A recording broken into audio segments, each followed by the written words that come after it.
কৃষ্ণপুর গ্রামটা খুব বড় নয়, কিন্তু তার আশেপাশে ছড়িয়ে থাকা ঘন আমবাগান, খালের পাড় আর ভাঙাচোরা মন্দিরের ধ্বংসাবশেষ মিলিয়ে একটা রহস্যময় পরিবেশ আছে। বর্ষার শেষের দিকে সন্ধে নামলে গ্রাম জীবন যেন স্তব্ধ হয়ে পড়ে। দূরে শিয়ালের হাঁকা শোনা যায়, আর বাতাসে ভেসে আসে নাম না দানা কিছু সোদা গন্ধ। এই গ্রামে থাকে ৩ বন্ধু, রাহুল, অর্ণব আর সুমন। তারা তিনজনেই ইন্টার পরীক্ষার পড়ুয়া, কিন্তু পড়াশোনার চেয়ে অ্যাডভেঞ্চারের নেশাই বেশি। গ্রামের মানুষজন ওদের নিয়ে বলে, ছেলেগুলো মাথা খারাপ করবে একদিন ভূতের পেছনে ঘুরতে ঘুরতে। গ্রামের পশ্চিম দিকে পুরনো এক শ্মশান ঘাট। সেখানে বহু পুরনো কবর, ভাঙা চিতার কাঠ এবং কিছু জায়গা এমন আছে যেখানে দিনের বেলাতেও মানুষ ঢুকতে ভয় পায়। সবাই বলে ওখানে নাকি কঙ্কাল ভূত দেখা যায়। কেউ কেউ তো দাবি করে চকচকে সাদা হাড়ের গায়ে ছেঁড়া কাপড় জড়ানো লম্বা এক কঙ্কাল নাকি রাতের বেলায় হাঁটে।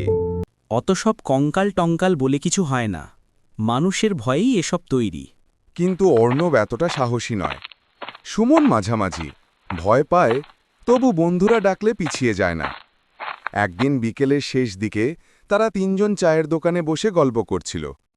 দোকানদার বলল, আজকে নাকি কালো রাত আসবে বাবারা, এই রাতে নাকি কঙ্কাল ভূত বেরোয়। ওই রাতে শ্মশান, তাহলে আজই চলোটা দেখতে। ওই রাতে শ্মশানের কাছাকাছি যেও না বাবা।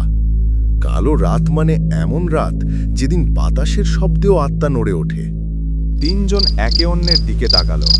অ্যাডভেঞ্চারের আগুন আরও উস্কে উঠল। রাত 10:30 নাগাদ তিনজন চুপচাপ বাড়ি থেকে বেরিয়ে পড়ল। আকাশে চাঁদ নেই, চারপাশ কুয়াশায় ঢেকে গেছে।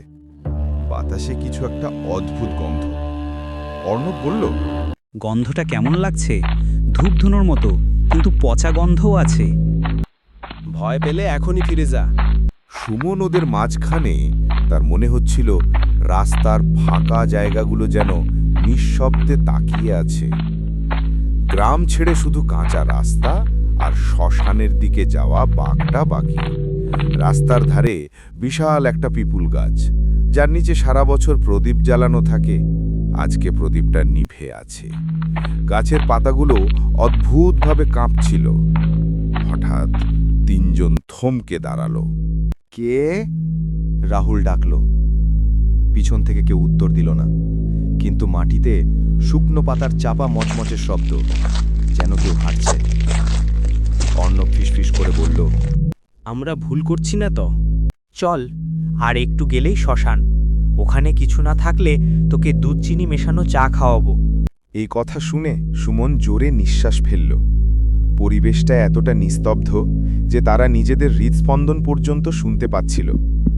হঠাৎ শ্মশানের দিক থেকে হলুদ আলো ঝলকে উঠল, মাত্র 1 সেকেন্ডের মতো, যেন কারো চোখের দৃষ্টি।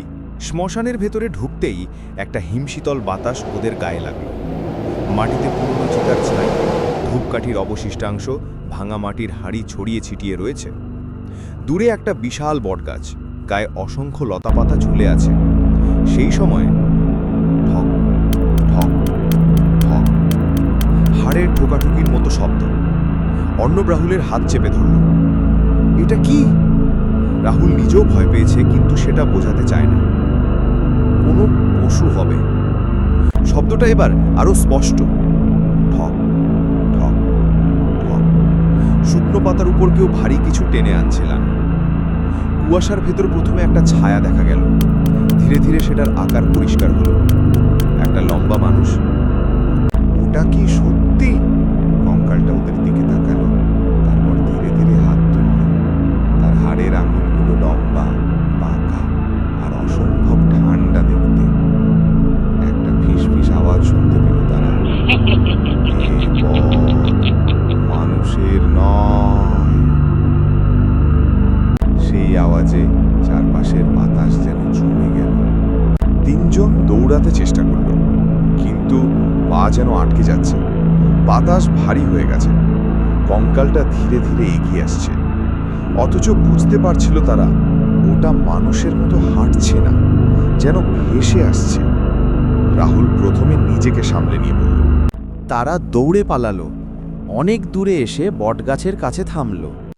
রাহুল হাঁপাতে হাঁপাতে বলল, কঙ্কালটা আমাদের ঠিক কেন তাড়াচ্ছিল? কেউ শরীর ফিরিয়ে দেয়নি, এই কথা তো বলল। মানে কি? ঠিক সেই সময় বটগাছের পেছন থেকে উঠে এলো গ্রামের বৃদ্ধ পুরোহিত ধীরাপণ্ডা। তিনি বললেন, তোমরা তিনজন কি জানো না আজ কালো রাত? আজকের রাতে শ্মশানে কেউ গেলে মৃত আত্মাগুলো অস্থির হয়ে ওঠে। ওটা সাধারণ ভূত নয়, ওটা মাধব কুণ্ডু নামের একজন। 5 বছর আগে এক রাত্রে ওকে খুন করে দুষ্কৃতিকারীরা। দেহটা শ্মশানের পাশে ফেলে রেখে যায়, কেউ সংস্কার করেনি। তার আত্মা অস্থির হয়ে আছে। তাহলে সে আমাদের আঘাত করেনি কেন? আঘাত করে না, কিন্তু সতর্ক করে। যারা তার পথ অমান্য করে তাদের ভয় দেখায়। তিনজন হাঁটু কাঁপতে কাঁপতে ধীরাপণ্ডার সঙ্গে গ্রামের দিকে ফিরতে লাগল। সেদিনের পর 3 বন্ধু আর কখনো কালো রাতে শ্মশানের দিকে যায়নি। রাহুল আর কখনো ভূত নিয়ে হাসাহাসি করেনি। তারা জানত সবকিছু চোখে দেখা যায় না, কিন্তু সবকিছু সত্য নয় এ কথাও ঠিক নয়। ওরা আজও বলে, কালো রাতের সেই কঙ্কাল ভূতের চোখের গর্তে সম্পূর্ণ অন্ধকার না, সেখানে চাপা একটা যন্ত্রণা ছিল, আর সে যন্ত্রণা মানুষই তৈরি করেছে।